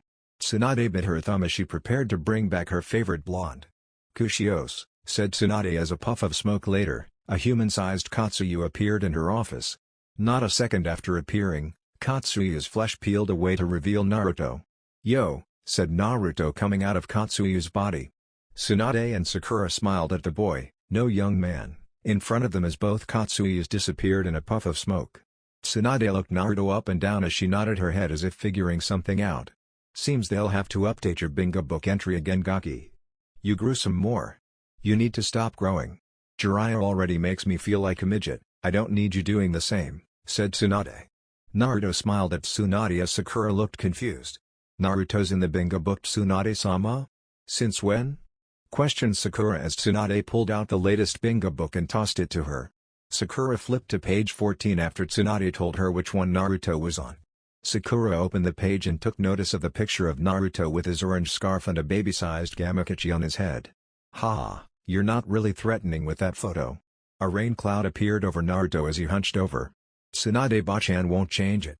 She said it'll keep me humble," said Naruto, depressed as a lightning storm prepared to thunder and pour out rain over him. While Naruto was sulking, Sakura read over his bingo book entry.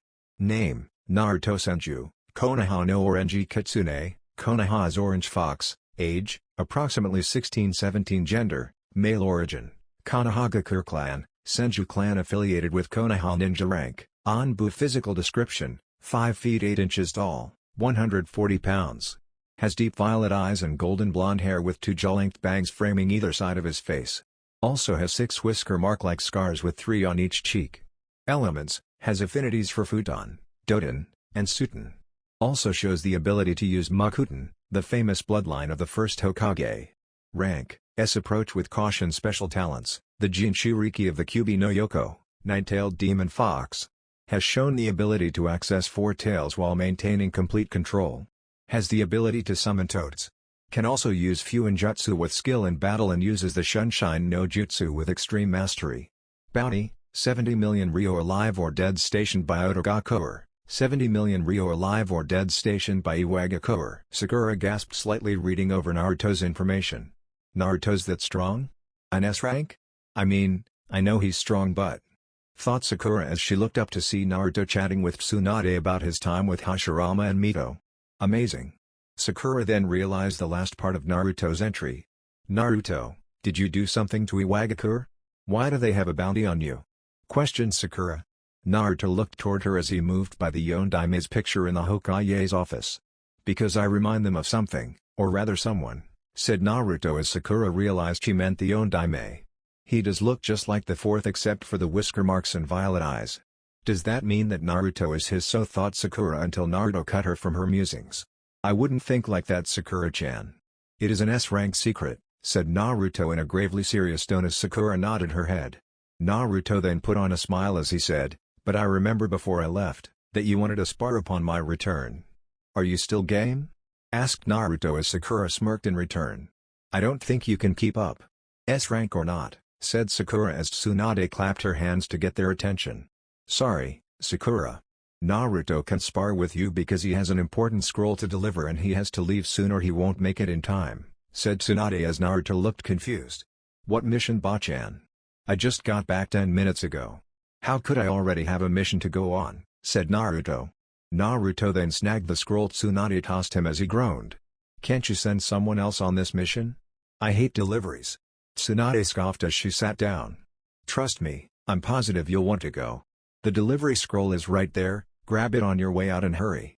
They'll need it before the week is up, said Tsunade as Naruto groaned before reading the mission contents. Naruto finished reading the scroll as he burned it after reading it. You're right, Bachan. I am the perfect person for this mission, said Naruto as he lunged onto Tsunade's desk and kissed her on the cheek. I'll be back before you know it. Naruto grabbed the giant scroll by Tsunade's doorway and stopped on a dime as he turned to leap out the window on the opposite side of the room. Damn it, brat. I put that scroll by the doorway for a reason, shouted Tsunade out her window. Naruto began to pick up Jiraiya's habit of coming in and out of the window instead of the doorway like most people. Tsunade placed the scroll by the door in hopes that he'd use it, but he still decided to fly out of her window. Sakura was confused at what just happened. Tsunade-sama? Why is Naruto so happy to go on a B-rank delivery mission? He just said he hated deliveries, so why the sudden change of heart? Said Sakura as Tsunade turned to her. It's simple. He's delivering that scroll to Kumo, said Tsunade as Sakura immediately understood. Yugito was in Kumo.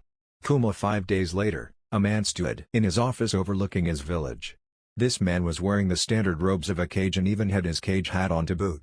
He was a tall, dark-skinned man with pale, almost white, blonde hair combed back with a tiny mustache and beard. He was the most powerful man in the country. He was the Ondaime Raikage, A. Situated in the office with A. was the strongest female shinobi in all of Kumagakure, Yugito ni. Yugito was dressed in her normal shinobi attire consisting of her short-sleeved black and blue blouse with black pants, both of which have matching cloud patterns on them, blue fingerless gloves, and a chain of blue beads wrapped around her left hand with her black Kumo forehead protector around her forehead. Yugito also had on a necklace similar in design to Naruto's, except it was white instead of green. It was a present from Naruto on his last visit. Yugito clutched the necklace as her thoughts shifted to the golden-haired blonde. Her thoughts were heard by her Baijuwu companion and she decided to add in her 2 cents. "Why not just claim him?" said the Nibi. "I mean just rip off his clothes and give that boy some loving. That'll make him know you're his forever." "I think I will," thought Yugito as the Nibi sighed. "Kitten, you have to loosen up. If you never show the boy you like him, he'll never." "Wait. What did you say?" said the Nibi as what Yugito had said finally caught up to her. "You're right, Nibi. I think it's time. I mean it's all I can think about since our kiss and when he gave me that massage last time," replied Yugito as she shivered slightly remembering Naruto's touch. "The next time I see him, I'm going to where's that damn scroll?" questioned A, thinking out loud, which cut Yugito from her thoughts. Konoha was supposed to have sent a scroll containing any information they had on the Akatsuki and any other threats. But the deadline is in an hour, where the hell could that scroll be? I cleared my whole day just so I could focus only on that scroll. Yugito had just been debriefed on her mission and decided to throw in her piece before leaving. "Maybe they sent Kakashi Hatake. You know he's said to always be late," said Yugito turning around to leave the office. The Raikage looked shocked to think that Tsunade would send her most hardy ninja to deliver a scroll knowing he would be late. A looked ready to smash his desk until the door opened and a voice stopped him. "Please don't smash your desk, Raikage-sama. I just replaced it," came the calm voice of the Raikage's assistant, Mabui, stopping Yugito from leaving. "I have Konoha's messenger here to see you." "Come on in," said Mabui. The Raikage and Yugito looked shocked at the ninja entering his office. The ninja had golden blonde hair stylized familiar to the late Yondaime Hokage, violet eyes, and 6 whisker marks. He had on a black short-sleeve shirt with black pants that fell into white and black shinobi sandals. The ninja wore a Konoha flak jacket with a black forehead protector. The most prevalent thing about the ninja was the fox tattoo that could be seen slightly underneath his right sleeve that only one ninja had with that gold hair and whisker marks. Naruto and Yugito locked eyes for a split second as the Raikage addressed Naruto. "Naruto Senju," said A as he looked at the young, but strong ninja in front of him. "It is a pleasure to finally meet you in person." Naruto shook hands with the powerful Kage as he returned the greeting in kind. "The pleasure is all mine, Raikage-sama," replied Naruto as he took the giant scroll off his back.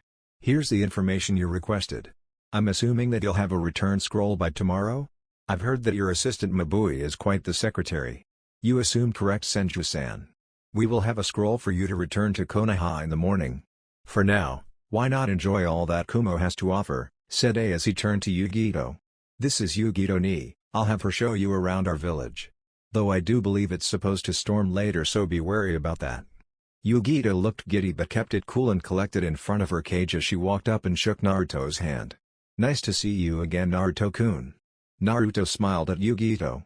"And the same to you, Yugi-chan," said Naruto. Before Naruto and Yugito could prepare to leave, A spoke again. "You know, Naruto, ever since I've seen your picture in the bingo book nearly 2 years ago, I've been wondering, who are your parents?" said A in a knowing tone but wanted to hear from Naruto himself. "You don't battle a guy like Minato, especially someone who outranked you in speed, without being able to spot his descendant, especially one that looks just like him." Naruto looked to A as he determined how to respond. "Well, Raikage-sama, I was born an orphan and had no parents ever since I could remember. So honestly it's up for debate as to who my parents could be," said Naruto as A nodded his head in return.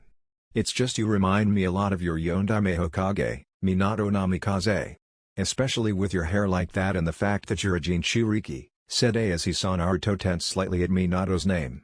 "Normally Jinchuriki are related to the Kages of their village in some way and I wouldn't put it past him being your father.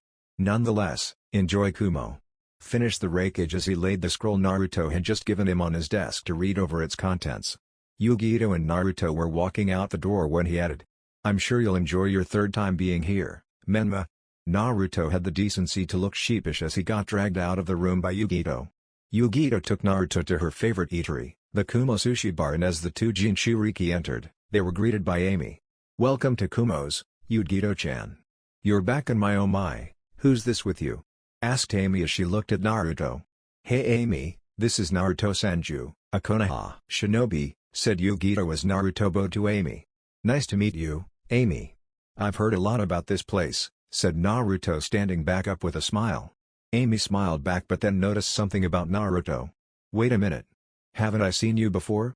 I'm having the weirdest déjà vu right now, said Amy, remembering the face of Menma and seeing it in place of Naruto's, especially since their smiles were the same. No, you couldn't be him. Anyway, Yugito, the usual? Yugito nodded her head. Of course. He'll have the same, said Yugito as she and Naruto sat down at the bar. As Amy left to take care of their order, Yugito looked at Naruto. You know you're paying for this, right? And how did you come to that conclusion? Said Naruto. I thought this was you feeding me before you challenged me to a spar? It's been quite a while since our last one and if I remember correctly, I'm up 9-5. Yugito smirked at Naruto. Don't worry. That'll come right after this. I plan to kick your ass. You're not ready for the new things I've learned, said Yugito. As Yugito and Naruto were talking and eating their food, a Kumo ninja overheard their conversation.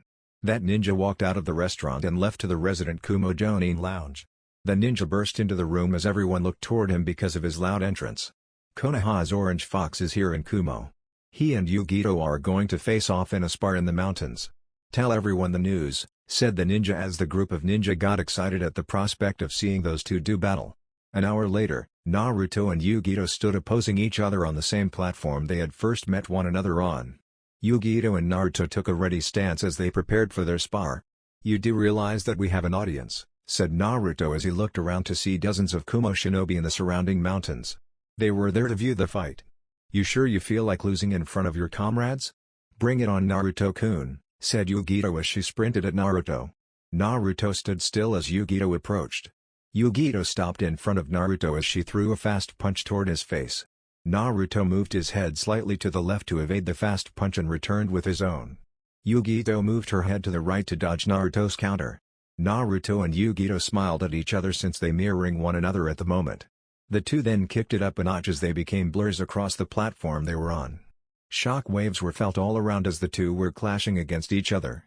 One of the surrounding shinobi decided to voice his opinion on the taijutsu battle. Damn. That Senju kid is good to be able to go toe-to-toe with Yugito like that, but doesn't it seem like the fighting is intimate? Said the shinobi as several others around him began to see it as well. Eventually, Naruto was able to catch Yugito's kick and held her leg against his side. Naruto then did a leg sweep of Yugito's leg that was still on the ground to send her to her back.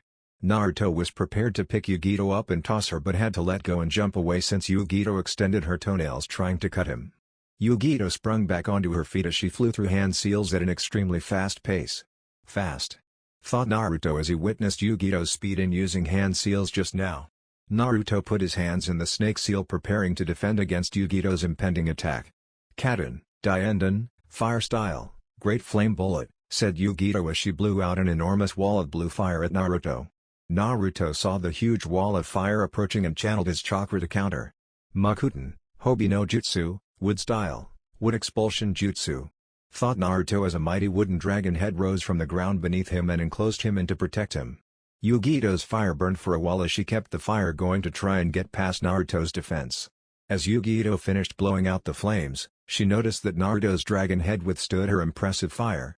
Clouds began to appear above the battlefield as it looked ready to storm. Damn! I even held it for a long time and it still withstood it. Thought Yugito as she turned around to see Naruto standing there. TSK Yugi-chan. That was a strong fire, said Naruto as he threw a weak punch at Yugito. Yugito dodged the punch with ease and countered with a punch to Naruto's gut that connected, hunching Naruto over. Yugito felt like that was too easy and knew it was true when Naruto turned into wood. Kitten behind you, said the Nibi as Yugito panicked slightly at the feeling of Naruto's hand near her neck. It's over, said Naruto, who had stayed in his wooden dragon head and sent a clone out to distract Yugito. Naruto then noticed something off about Yugito and had to jump back as she exploded in a majestic blue fire. A clone made out of fire. Nice. Thought Naruto as he placed his hands in the snake seal seeing Yugito appear to his right. Yugito had her hands in the tiger seal as she prepared to send out another fire jutsu. However, Naruto was faster. Makuten, Jukai Katan, wood style, nativity of a sea of trees. Thought Naruto as the ground rumbled slightly. Yugito jumped high into the air when she felt the ground begin to shake knowing that Naruto had a technique coming. Trees sprouted from the ground at a rapid pace trying to ensnare Yugito in their branches. Yugito smirked however as her chest puffed out slightly. Kaden, Karyuenden, Fire Style, Fire Dragon Flame Bullet, said Yugito as she blew out an enormous dragon made of blue fire. Due to Yugito's height and her jump, her fire rained down over the entire platform, burning Naruto's ever-persistent trees in the process. Yugito stopped the stream once the trees stopped rising toward her. Rain began to pour down as lightning could be heard. Naruto and Yugito smiled at each other as they decided to continue their spar despite the rain falling over them. An hour passed as Naruto stood alone on the platform in the pouring rain surrounded by several fully grown trees. Despite the rain, the trees Naruto created at some point later in the fight still had fire burning them in several areas. Naruto had lost his Chunin flak jacket and forehead protector as even his shirt had several scratches on it due to Yugito's claws. Despite that, he didn't have any injury on him, mainly due to Kurama's help. Naruto turned to see Yugito coming at him and blocked her punch with his bomb.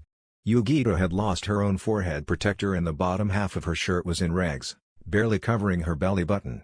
Her left pant leg was missing as well as it showed her mid-thigh down. Yugito then lashed out with the other hand only for Naruto to catch her deftly by the wrist. At this point, the rain was coming down harder as all of the shinobi in attendance left due to the intensity of the storm. Naruto and Yugito were soaked to the bone as they struggled for dominance.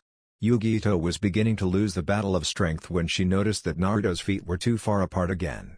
Yugito entwined her leg with his as she attempted to push Naruto down to the ground, but like before, Naruto was too strong for her and sent her to her back. Yugito smiled a sly smile as she tripped Naruto again using his own momentum to make him land in front of her. Yugito landed on her back as Naruto landed in front of her with their faces inches apart. Naruto looked into Yugito's eyes to see them holding a certain intent behind their dark blue. Naruto was still holding Yugito's arms down as they stayed like that, just looking at each other in the eyes. "What are you going to do now, Naruto-kun?" said Yugito in a sultry voice. Naruto blinked for a second and then understood what Yugito meant as he moved one of his hands to the ground beside them. "Makuten, Shichuka no Jutsu, wood style, four-pillar house technique," said Naruto as a house slowly began to grow around the blondes to get them out of the rain. As the house began to appear around Naruto and Yugito, Naruto leaned down slowly to engage Yugito in a heated kiss. Naruto and Yugito's hand interlocked fingers as she wrapped her legs around his waist, trying to pull him closer. Naruto's other hand moved down slightly as he lifted Yugito's torn shirt, to show off more of her well-toned stomach. Naruto then began to trail kisses from Yugito's chin down to her neck. Yugito moaned slightly at the feeling of Naruto's mouth and tongue running along her skin. The two knew that this moment had been long overdue and it seemed as though they were going to make up for lost time right now. The house began to enclose around the two groping and kissing Jinchurikis as Kurama and Matatabi were sitting together in what appeared to be an empty plane. "Go, kitten. That's my girl," said Matatabi as she was smiling at what occurring between Yugito and Naruto. Kurama chuckled slightly as he turned to his fellow Baijuo. 10-5. "I win, this spar is over," said Kurama. Seeing Matatabi's confusion, Kurama decided to elaborate. "Naruto just said that," finished Kurama as Yugito let out another moan to only solidify Naruto's claim. The next morning Naruto woke up to the sound of light purring. Upon trying to move, he realized that the purring was coming from Yugito, who had a hand interlocked with his and a leg draped over him. Naruto began lightly stroking Yugito's hair as he smiled contentedly at the sleeping girl beside him. "Girlfriend," thought Naruto as he thought about what he and Yugito talked about before falling asleep last night, tired from their intense makeout session. "I won't get to see you much in the next year, especially when I leave with Jiraiya-sensei, but Yugi-chan's my girlfriend. I've never felt happier, but I do wonder how the people in Konoha will react to this." "Konoha, same time, ah!" came the shriek of a blonde-haired girl as she screamed in her bed. A man with the same color blonde hair came rushing up to the room to check on his screaming daughter. "What's wrong, Ino?" "Bad dream," came the voice of Ino's father, Inoiki.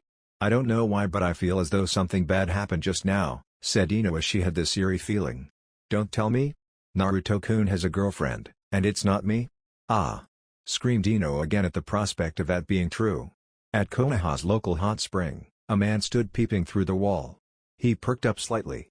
"My apprentice senses are going off," said the man as he tried to determine what the tingle meant.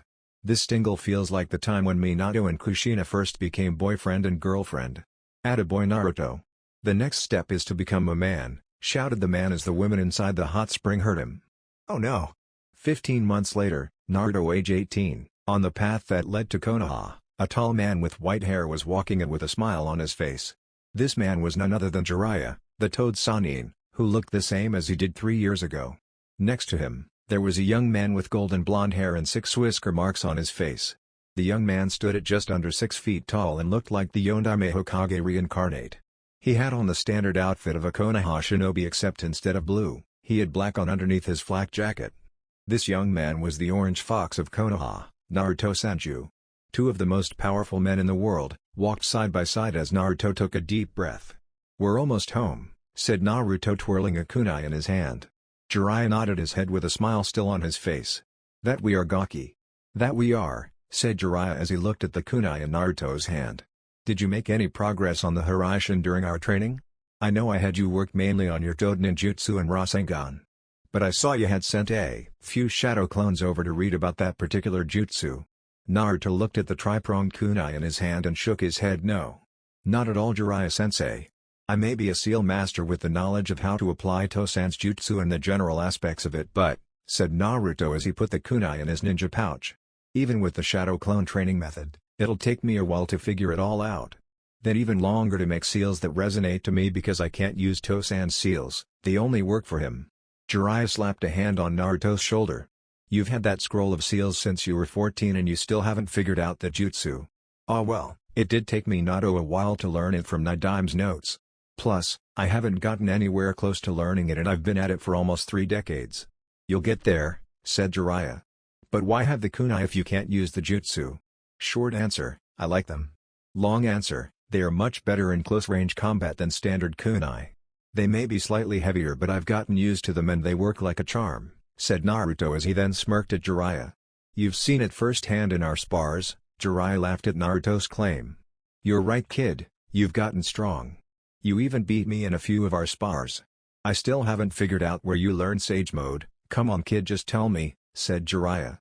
Jiraiya attempted to begin Naruto on the process of learning how to access Senjutsu, only to find out Naruto was already a sage, a powerful one at that.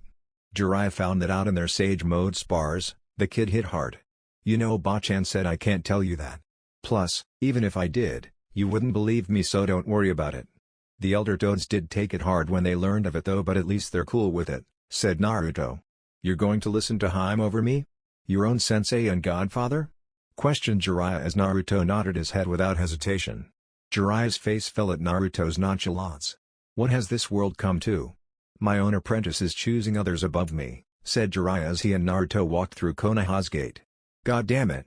We let another one slip past us Izumo," said Kotetsu, waking up from his nap to see Jiraiya and Naruto walking into the village. Izumo yawned as he opened an eye from the guard booth they were in. "It's Jiraiya-sama and Naruto, it's not like they would have stopped anyway. But damn, Naruto looks just like Yondaime-sama now. The similarities are uncanny," said Izumo as they looked at their retreating figures before returning to sleeping on the job. Tsunade was in her office sitting at her desk with Sakura and Shizune behind her. Tsunade was going through paperwork as they heard 2 thuds come from behind them. Sakura and Shizune looked toward the thuds to see Naruto and Jiraiya pressed firmly into the window. "Tsunade-sama," said Shizune as she watched Naruto and Jiraiya slide down the window slowly and unceremoniously. "Jiraiya-sama and Naruto-kun are back. Do you want me to open the window for them?" Tsunade shook her head no. "I closed it because I knew they were coming back today," said Tsunade not even acknowledging the 2 sages. "They need to learn how to walk through the door like all the other shinobi of this village. They don't deserve special treatment." "Ah, why not Bachan?" asked Naruto standing inside Tsunade's office. "Because I said so. I'm the Hokage and you're just a Jonin. Hell even Jiraiya's just a Sannin so technically you're my subordinates and should be doing what I say," said Tsunade as she then realized Naruto was in the room. "How the hell did you get in here?" Naruto opened the window as Jiraiya came flying in. "I lost to Sensei in rock paper scissors. Then I just came up through the floorboards so I could open the window for him," said Naruto as Jiraiya threw up a victory sign. "Yoo-hoo!